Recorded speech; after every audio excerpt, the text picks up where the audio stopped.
लेकिन एक दिन तो बड़ा गजब हो गया। मालूम है क्या हुआ?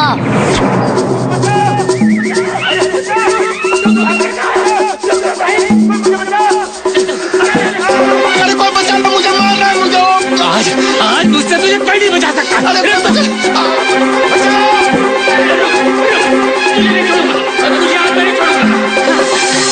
गोपाल और रघु इस तरह लड़ क्यों रहे हैं?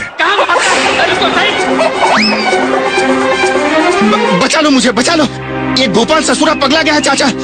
आप बीच में बताओ चाचा, मैं आज इस धोखेबाज को छोड़ूंगा नहीं। तुम दोनों तो बड़े पक्के दोस्त थे, ये अचानक क्या हो गया? इसी से पूछिए इसकी करनी। बता रघु। कुछ नहीं चाचा, इसको गलतफहमी हो गई है। गलतफहमी?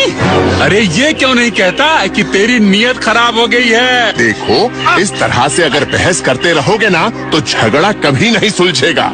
हाँ, तो इन्हें महाराज विक्रम के पास ले चलो। हाँ, वो तो चुटकी बजाते ही न्याय कर देंगे। चलो ले चलो महाराज विक्रम के पास ले चलो। चलो चलो भाई, चलो विक्रम के पास जा रहा है। चलो।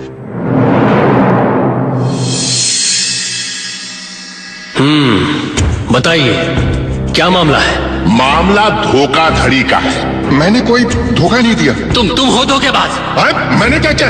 मैं तो धोखा दूंगा तुम्हें। अरे तूने धन चुराया है। शांत रहो तुम दोनों। किसने धोखा दिया किसने नहीं, इसका फैसला मैं करूंगा। मुझे पूरी बात बताओ। जी, 1 महीने पहले जब मैं और रघु धार नगरी से लौट रहे थे तो बातें करते करते पता ही नहीं चला कि कब रात हो गई। हम एक घने जंगल में पहुंच गए थे।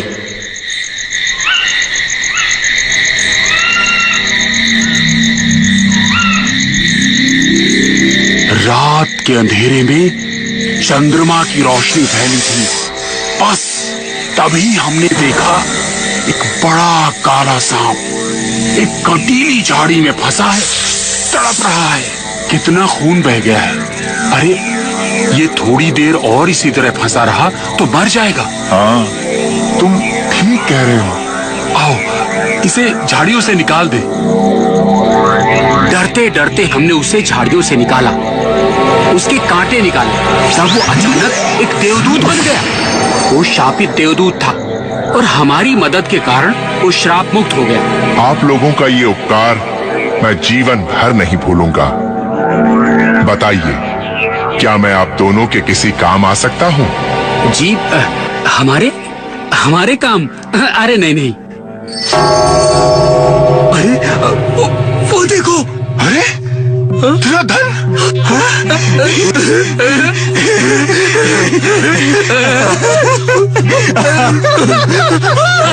हे भगवान, मैं कहीं खुशी के मारे पागल ना हो जाऊं। सुनो, इस धन को हमें यहीं कहीं छिपा देना चाहिए। क्यों? इतनी रात में इस धन को लेकर सुनसान जंगल से निकलना खतरनाक है। हाँ, ये तो सही है। और गांव वालों से भी क्या कहेंगे कि इतना धन हम कहां से लाए? वो समझेंगे कि हमने किसी को लूट लिया है। हाँ, तुम एकदम सही कह रहे हो। हम अपनी अपनी जरूरत के मुताबिक धन लेते रहेंगे और बाकी का यहीं पेड़ के नीचे गाड़ देते हैं। आओ चलो। इसको यहाँ रख देते हैं।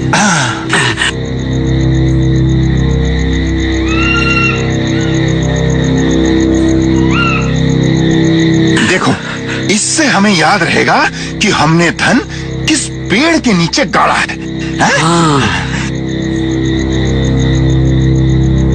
हाँ, ये ठीक है। आओ चले। चलो। फिर क्या हुआ? फिर हम दोनों खुशी खुशी घर आ गए। हमारा जीवन मजे से गुजरने लगा।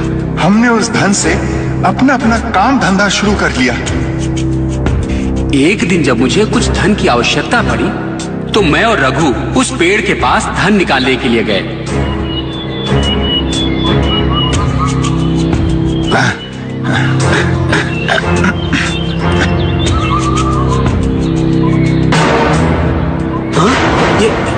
ये तो बिल्कुल खाली है। ये कैसे खाली हो गई है? तुम्हारे सिवा और कौन इस धन के बारे में जानता था?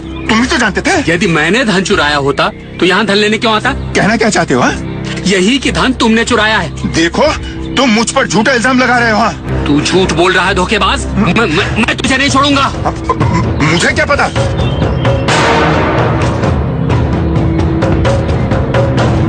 बचाओ बचाओ अरे बचाओ! बस फिर ये लठ लेकर मेरे पीछे दौड़ पड़ा। फिर क्या हुआ ये तो आप सभी जानते ही है ना। अब आपका जो भी फैसला होगा वो मुझे मंजूर होगा। हाँ मुझे भी। सिर्फ इतना सुनने के बाद ये तय करना मुश्किल है कि चोर कौन है। चोर गोपाल भी हो सकता है और रघु भी। फैसला तो कल उस पेड़ के पास जाकर ही किया जाएगा। कौन सच्चा है कौन झूठा, इसकी गवाही वो पेड़ ही देगा। क्या?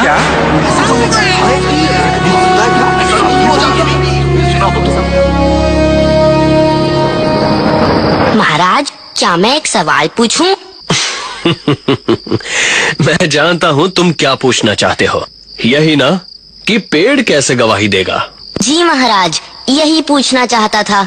देखो मुंजा, उनकी बातों से मुझे ये तो अंदाजा हो ही गया है कि चोर कौन है। तो फिर उसे सजा क्यों नहीं दे देते आप? बिना किसी सबूत के उसे सजा कैसे दी जा सकती है? जी हाँ, चोरी किसने की है इसे कैसे सिद्ध किया जाए? ओ तो अब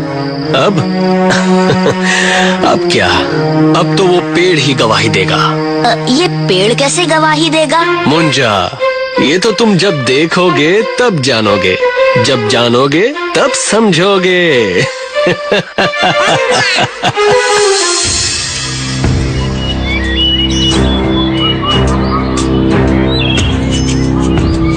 प्रणाम वृक्ष देवता, आपकी गवाही की जरूरत है। बताइए गोपाल और रघु में से चोर कौन है?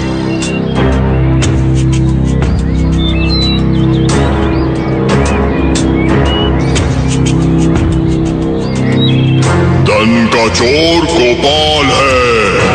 कैसे बोलेगा? देखा देखा मैंने कहा था ना। क्या गोपाल ने आपके सामने धन चुराया था? हाँ, गोपाल ने मेरे सामने ही धन चुराया था। ये तो गजब हो गया भाई। पहला पेड़ भी बोलता है। वाह वाह, बड़ा आश्चर्य है। ये जब चोरी कर रहा था तो आपने इसे रोका क्यों नहीं? मैं कैसे रोकता? उसे कहते कि ऐसा करना उचित नहीं है। अब कैसे चोर गोपाल है। नहीं नहीं, पेड़ झूठ बोल रहा है। इसमें जरूर कोई भेद है। चोरी करना अपराध है, परंतु उसे होते देखना और न रोकना भी सबसे बड़ा अपराध है। इसलिए इस चोरी के लिए इस पेड़ को भी सजा मिलेगी। क्या? मुझे क्यों? इस पेड़ को तुरंत जला दिया जाए।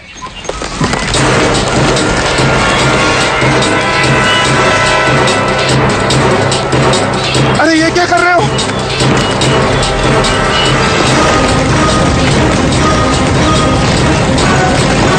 नहीं, अरे अरे अरे अरे मैं मर जाऊंगा। अरे चल गया।